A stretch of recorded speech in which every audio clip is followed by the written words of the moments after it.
Global economy में मंदी आना तय है। भारत की जीडीपी ग्रोथ 6% रहने की संभावना है। और अगर भारत की जीडीपी ग्रोथ 6% रहती है तो सबसे जो इम्पोर्टेंट बात है वो ये है कि क्या ये जो वैश्विक मंदी है इससे भारत की इकोनॉमी खुद को बचा पाने में कामयाब रही, या जो भी स्ट्रैटेजीज रही क्या उसने मदद की है। ग्लोबल इकोनॉमी में एक तरफ जहां मंदी तो वहीं भारत की जीडीपी ग्रोथ 6% रहने की संभावना। रेपो पॉलिसी में ब्याज दर स्थिर रहने की संभावना है। ग्लोबल इकोनॉमी में मंदी आना तय, भारत की जीडीपी ग्रोथ 6% रहने की संभावना। रेपो पॉलिसी में ब्याज दर स्थिर रहने की उम्मीद। तो मार्केट का हाल क्या है, क्योंकि इस वक्त देखिए जिस तरह का तनाव पूरे विश्व में बना हुआ है उसका असर सीधे तौर पर बाजार पर देखने को मिल रहा है। ग्लोबल इकोनॉमी में मंदी आना तय माना जा रहा है और भारत की जीडीपी ग्रोथ 6% रहने की संभावना।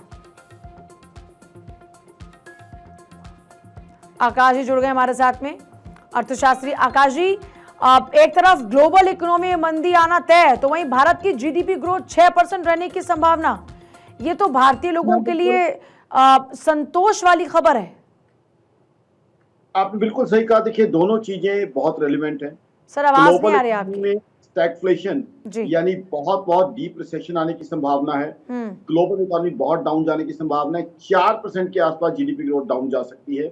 साथ ही साथ हिंदुस्तान की बात करें, हालांकि नरेंद्र मोदी सरकार ने पूरा प्रयत्न किया है, पूरे एफर्ट्स कर रहे हैं कि हमारी इकोनॉमी स्थिर रहे, लेकिन क्या करें, हम भी ग्लोबल इकोनॉमी का हिस्सा है। तो हमारी सरकार के अच्छे प्रयासों की वजह से हमारी जीडीपी ग्रोथ थोड़ी कम डाउन जाएगी, बट क्योंकि हम भी ग्लोबल इकोनॉमी का हिस्सा है, स्ट्रेट ऑफ हॉर्मुज हमारे लिए भी इंपॉर्टेंट है, तो कुछ इंपैक्ट तो हम पे भी आएगा। तो इसलिए जो है यहाँ भी इन्फ्लेशन बढ़ने की काफी संभावना है। अब आरबीआई की करंट पॉलिसी आने वाली है, उसके अंदर भी संभावना यही लग रही है मुझे। मेरी ऑर्गेनाइजेशन आकाश डॉट का मानना है कि ब्याज दर स्थिर रखे जाएंगे और डॉलर की प्राइस को स्थिर रखने के लिए काफी कोशिश की जाएगी, क्योंकि पहले डॉलर जो है कुछ दिन पहले 95.22 हो गया था, 95 रुपए से ऊपर पहुंच गया था। इतना महंगा डॉलर तुम्हारे लिए घातक है।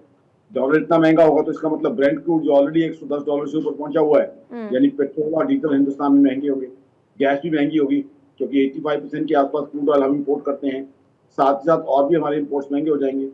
फिर हमारी कंपनियों ने फॉरेक्स लोन लिए हुए हैं, उनका इंटरेस्ट आउटगो ज्यादा हो जाएगा। फिर जो हिंदुस्तानी विदेश यात्रा करते हैं तो व्यापार के लिए, तो घूमने फिरने के लिए, वो कॉस्टली हो जाएगी।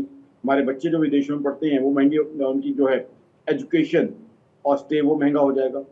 तो कहीं ना कहीं जो आरबीआई की पॉलिसी में एक्सपेक्टेशन ये है कि डॉलर को कम रखने की, डॉलर को स्टेबल रखने की कोशिश होगी, लिक्विडिटी इन्फ्यूज करने की कोशिश होगी, क्योंकि अब आप किसी व्यापारी से कहेंगे तो बात आएगा कि मार्केट में पैसा नहीं है जी, मार्केट में सर्कुलेशन नहीं है, तो लिक्विडिटी इन्फ्यूज करने की कोशिश की जाएगी। और कहीं ना कहीं जीडीपी ग्रोथ में भी आरबीआई की कमेंट्री में मेरी ऑर्गेनाइजेशन आकाश का मानना है जीडीपी ग्रोथ को लेके भी डी एस्केलेशन यानी कमी की बात होगी, क्योंकि ग्लोबल इकोनॉमी में जो कुछ हो रहा है उसका इम्पैक्ट हम पे भी कुछ ना कुछ तो पड़ेगा। ठीक है, हमारी सरकार ने बहुत अच्छे एफर्ट किए हैं, 4th लार्जेस्ट इकोनॉमी है हम, मोदी सरकार के अच्छे एफर्ट्स की वजह से दुनिया की बड़ी इकोनॉमी में से फास्टेस्ट ग्रोइंग इकोनॉमी है। क्या करें, ग्लोबल इकोनॉमी से तो हम अलग नहीं हो सकते, डेफिनेटली। बहुत शुक्रिया सर जुड़ने के लिए। ग्लोबल इकोनॉमी का असर भारत की इकोनॉमी पर पड़ेगा, लेकिन कंपैरेटिवली अगर देखा जाए तो और देशों के मुकाबले हमें कम प्रभावित करेगा और इसकी वजह है सरकार की नीतियां। आकाश जी का अपना ये आंकलन।